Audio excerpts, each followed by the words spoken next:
You were here when people were.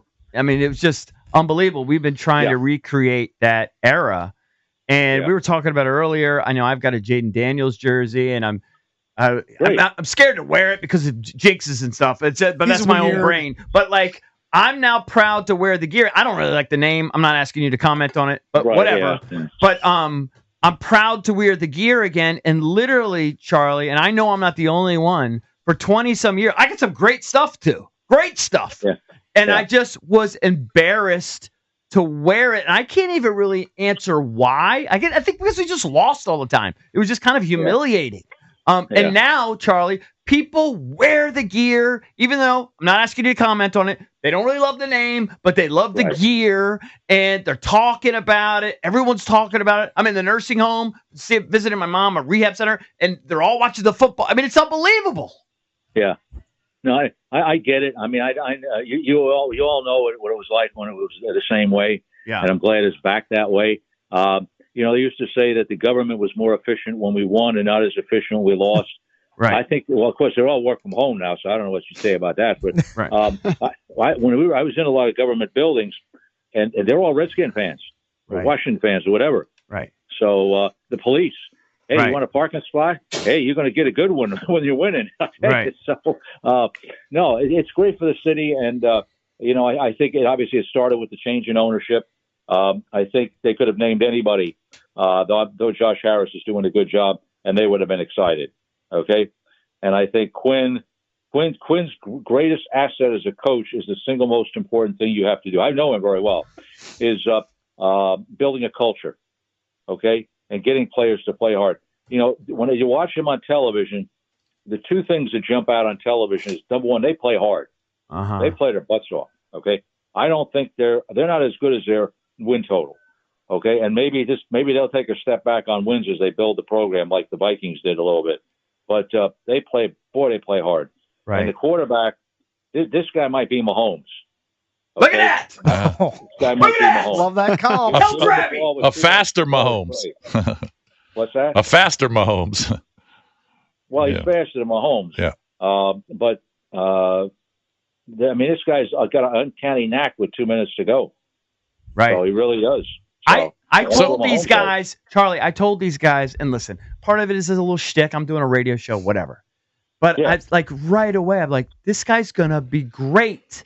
He's going to be one of the greatest of his generation. Now, you never know with injury and, things can happen. But if things stay, like this kid, if he stays healthy and keeps his head on straight, which there's no reason to think he won't, his future is unbelievable. But Charlie, I was also mocked when after the first 9 or 10 games, I pointed out to half of the room that Jayden's stats were better than Patrick Mahomes. He was having a better 9 or 10 game stretch than Mahomes, and I was laughed. I was mocked. No, because that's not what you said. There was mockery going on. You said he was better than Mahomes. You didn't say he's having his stats were better. I think he was saying statistically. No, I don't think so. That's why we jumped all over him.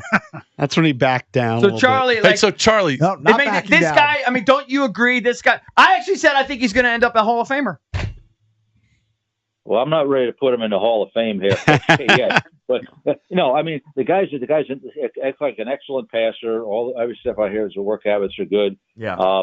The offense is different than Kansas City. Kansas City is based on throwing the ball and not the quarterback running. Mahomes makes plays. This offense has a lot of runs in it. Okay, which makes it hard to defend because you only have a week to defend it.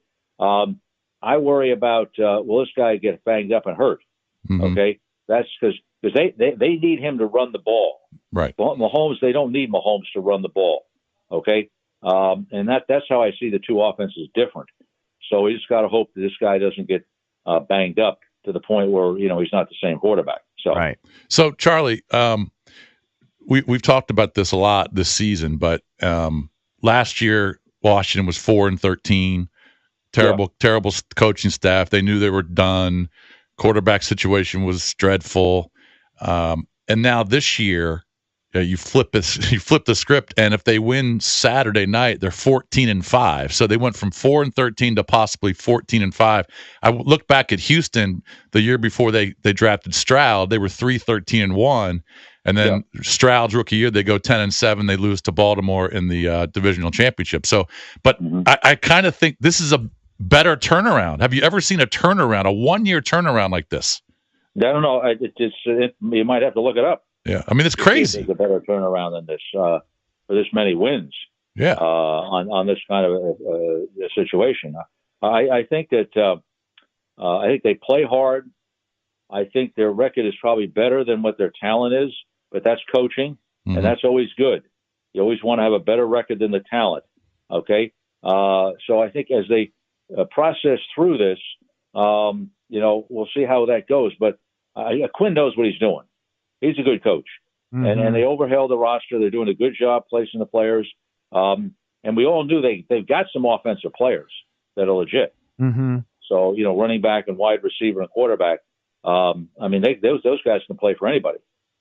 So that's a positive right there. How do you say you know Quinn very well? Can you give us some background? How do you know DQ so well?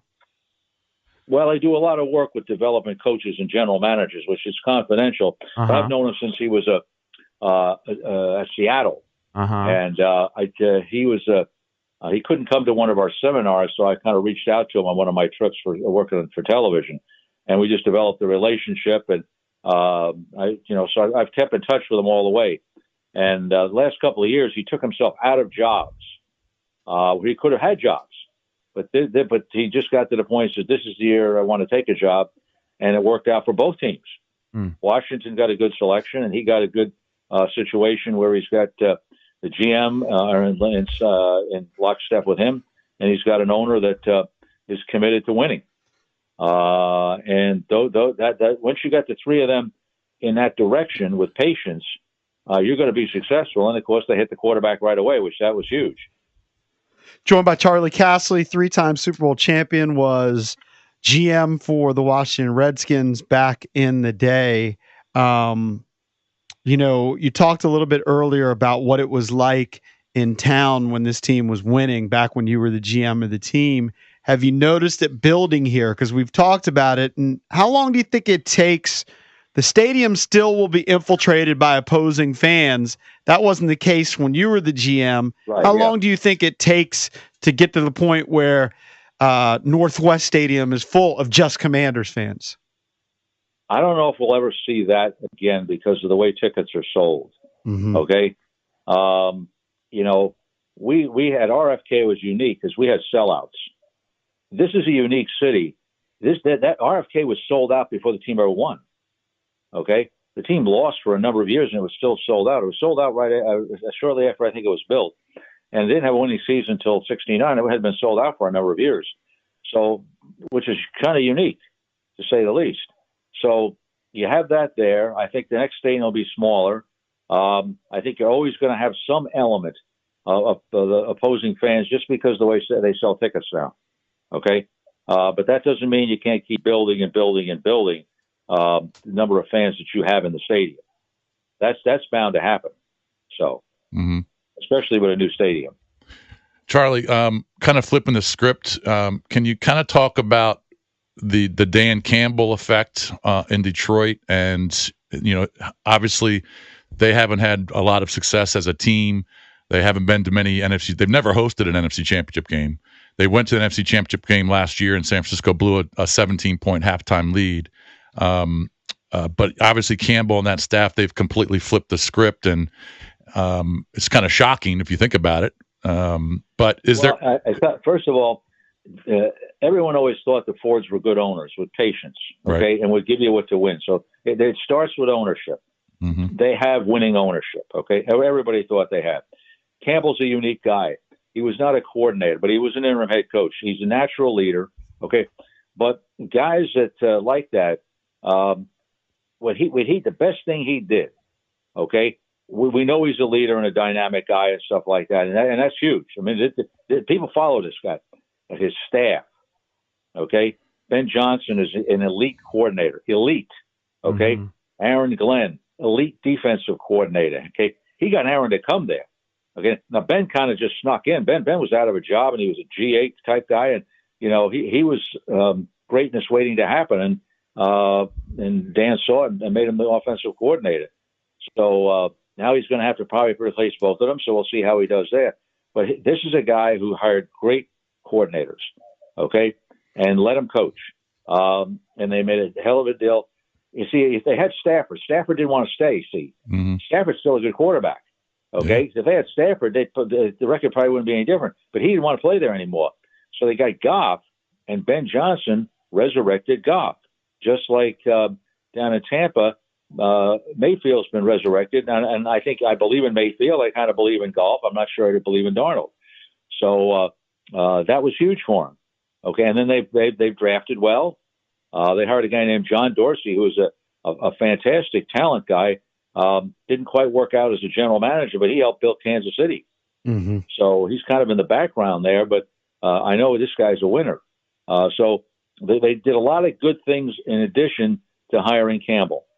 Okay, so and they really, the coordinators are really great, mm-hmm. And that's something that you got to give them a lot of credit for. So back to the Commanders and Quinn, he hires Cliff Kingsbury as coordinator. What do you think happens with Cliff? Apparently, a couple teams are interested in him. Well, I saw that he took himself out to the end of the playoffs. Now, of course, that could be Sunday, mm-hmm. If they lose. So that may not be a big deterrent to him. But if they win, I think it'll pass him by. Okay? He's done a terrific job there as the coordinator. There's questions that'll have to be answered as a head coach because that's a different position. But I think he's got himself back into the interview stage, which is huge. And I think that he will have interviews again next year. And just see what happens. So, Charlie, how does Jayden? How does his performance change then if we lose Cliff? I've argued that Jayden's so special. And I'm not gonna say any coordinator could be successful with him, but I mean a lot of guys, they've seen the blueprint. You kind of know what to do. I don't know. Is that crazy? No, I think you have a good point. Other coordinators could be successful with him too, but the point is, Kingsbury has done it. Yeah. It was interesting. Somebody told me, he says, wait, Jayden's going to have a much better rookie year than Caleb Williams. I said, why? Because they're going to put in a college offense, and he's going to go right away. They're going to put in a pro offense, and Williams is going to struggle. Okay, and that's exactly what we've seen. Now, we don't know what the next chapter is going to be when you get to next year, and there's a new coordinator and a new head coach in Chicago, and we see what his develop is versus Jayden. Mm-hmm. And will people catch up with what Washington is doing the second year around? That's the question defensive coordinators feel is going to happen. We don't know that's going to happen because this guy's special at quarterback now, okay? So his passing ability is what really jumps out. What do you please talk about that, because I got a producer over here. He doesn't want to talk about it anymore because he's lost friends over it, but that he's doesn't think he's special yet. Needs to see more. What are you seeing that makes him special? We got to see more. Now, we're all excited about, one season, okay? Mm-hmm. But I'm just saying, in that season, what I've seen, this is off television, which is dangerous because I can't tell about reading defense. Fair. I see a guy that can make all the throws. Thank you. Accurate. Thank you. Makes throws under pressure. Thank you. Okay? Seems to read the field well, though it's a little bit easier with the spread offense, okay? So I'm seeing those things, okay? But, RG3 in his unique way with that offense was special the first year, okay? And then he got hurt. And then he wanted to be a drop-back quarterback. He didn't want to run the same offense. I know. So, and then, it went downhill from there. So, time will be the test. But you see the parts. Here's the argument I've made, and Drab is upset at me because now everyone's going to, attack him. Don't attack him. Just let me attack him. I'm great at that. Robert's toolbox, not nearly as great as Jayden's. He just has more. He's more in his toolbox. Yes, that's correct. Yeah, thank you. He's a better natural passer, more accurate. Right. Mm-hmm. And he reads the field better. Robert couldn't read the field the way he did for whatever reason. It's hard. No, those you're right. All of those things, this guy's ahead of him. Yes. That's why when I look at this guy's a quarterback. Right. Okay. Charlie, I've said this. He's not just a Is runner. this true? I've said this, and I think Jay Gruden agreed with me. Okay. I think playing quarterback professional at an elite level is the hardest job in the world. You'll find more brain surgeons. You'll find more guys that can launch rockets. It's the hardest job in the world. Maybe DJ might be harder. Besides being a successful morning show for host. almost 30 years, Charlie. You know that. Yeah. Hey, that's unbelievable. Yes, thank you. Correct. I'll tell you what's harder: betting on sports successfully. Hey, Charlie, real quick, got just a minute left. I'm curious your take about the Sunday night game. Who faces more pressure, Josh Allen or Lamar Jackson? You mean to win? Yeah. In your opinion? It's the same. They both haven't done it. Yeah. Mm-hmm. Okay. So, I mean, people will say, well, it's Lamar Jackson. He's been MVP of the league, and he hasn't done it. There's a difference in Lamar has developed as a quarterback in reading defenses. Todd Monken's done a fabulous job up there with him. Okay. So I've seen him grow in what he's doing as a passer. Okay. Josh Allen, I don't know that he's grown because he got pretty good fast early. So I don't think either one has anything to prove, really, to be honest with you. They're star quarterbacks, okay? They're star quarterbacks that never won a Super Bowl. Dan Marino, Dan Fouts, okay? So you'd still take them if you're building a team. So, and both of these guys you take if you're building a team. Mm-hmm. Charlie, it's always great just hearing your voice. Hey, well, thanks for having me on. It's always great to be with you. And I know, like I said, Saturday night might be bigger than the inauguration. Oh, there's no might. There's no might. It is. I'm with you. In our world, it definitely Way is. bigger. With you. Hey, thank you, Charlie. Be safe. We'll get you on again soon. All right, good enough. See you guys. Thank you, buddy.